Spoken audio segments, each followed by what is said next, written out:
And then some years later in Our Lady of Mercy, we were the first church, or one of the first, that had permission to change the Mass from the black to the purple to the white to resurrection, to say, Christ died, and therefore we live. And I spoke to a man for about 15 minutes who had come in from Detroit to bury his father, and finally said, oh, Father, do whatever you want. And a week later he sent a note and said, if I could be happy at the death of my father, this is what this has done. And so the changes then brought a hope of life. But to a lot of people, they were leaving behind a way that they found God. Now, of all the things that have happened, one of the things that happened to some of the people and moved them greatly was the apparitions of Our Lady. And so I went then to a thing called Intercession for Priests in Dublin, Ireland, with Sister Breach McKenna, whom a lot of you know. And while I was there, I didn't get any answers, but in a sense of encouragement. And I met a priest, his name was Father O'Donnell. This is 1988, and so there's a lot of unemployment in Ireland before this great Celtic tiger has been booming. And about 60% of his parish, the men, were out of work. And he went to Medjugorje, and he came home, and he talked about it. This would be about 1983, and he said, I was one of 300 priests hearing confessions on the hillside, and one of the ladies in the little parish came and said, oh, that's so beautiful, Father, I have to go. But she had no money and the husband was out of work. A couple of years later, they took a chance on something, some sweepstake or lotto or something, and they won. In the meantime, their daughter had been killed in an automobile accident. And she said, I'm going. And when she went, she was one of the 25 people in an upper room there for 1 hour while a lady spoke to the young children, about 1986. And at the end of it, the Croatian lady then called to the people who were there and said, is there an Irish lady here? And she said, our Blessed Mother wants you to know your daughter is in heaven. So we move on, and we see then how God is trying to treat us. When I came here, the people in St. Anselm said, do you have a school there? I said, a school? We don't have sidewalks.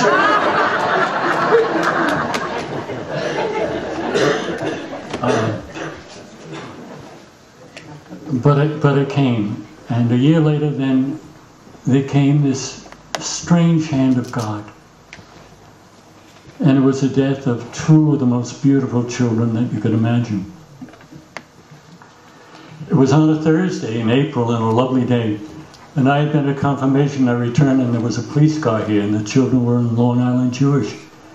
And if you've ever been to Long Island Jewish, you're going to find these words not strange at all.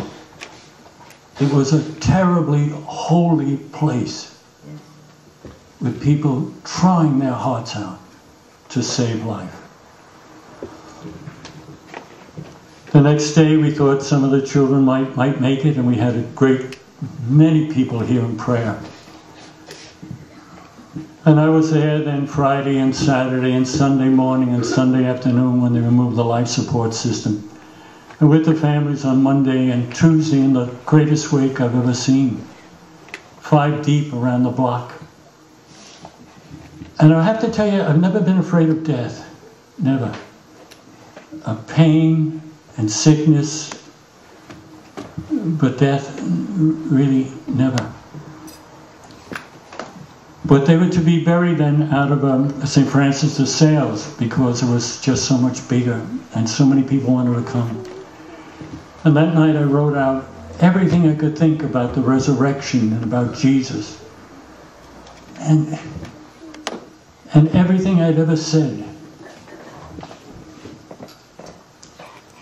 And I scratched them all off. There was nothing that was good. And so I was in the church here at about 6 o'clock the next morning and saying, I was sitting over there someplace, and I said to Jesus, you have to help me. And the voice came and it said simply, but clearly, lead them to my mother. And I was at peace. And Mary worked. Now afterwards, this place was so easy to handle, and handle isn't even the right word. So we had a committee that met in the dining room. They'd like to do something in memory of the children, and all the time we just came, that's what you like? Okay. That's what you like? Okay. That's what you like? Okay. And then after one little time, something wasn't quite right, and I said, whoa. So whatever we were going to do, put a statue of Jesus or something in the corner, we got away from that and we got the statue of Jesus and the children. And the people came, of families of love. They came and they were just so exquisite, these people.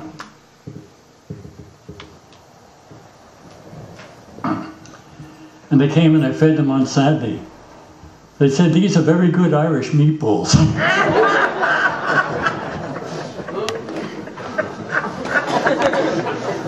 Oh, that's bad. Well, I ate them. But then came the time of the dedication. The statue came on the Thursday before, 4 months to the day from the death. 4 months from the day from the entrance of these children into heaven. The children had a habit then of saying to one another, you're my little rainbow. And in the midst of the dedication, where many, many people came, and this beautiful garden, if you haven't seen it, go in. It's a place of peace and of blessing and of God waiting for you. In the midst of this, when it hadn't rained for 40 hours,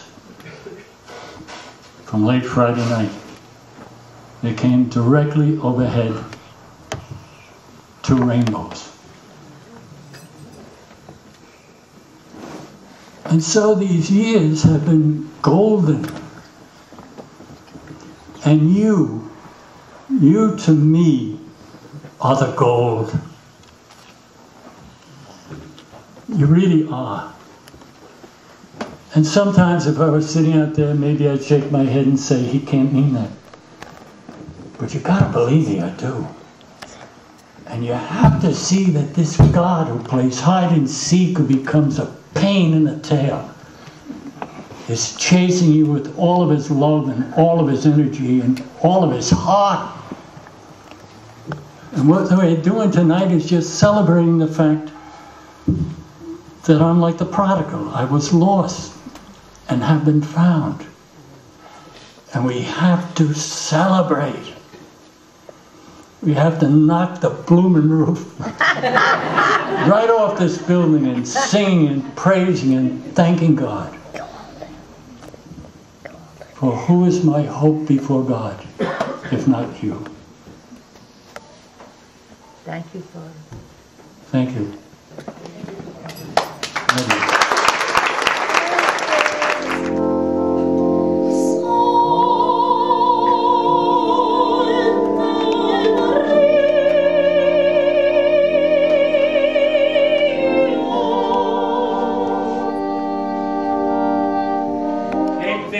All of you, and eat it. This is my body, which will be given up for you.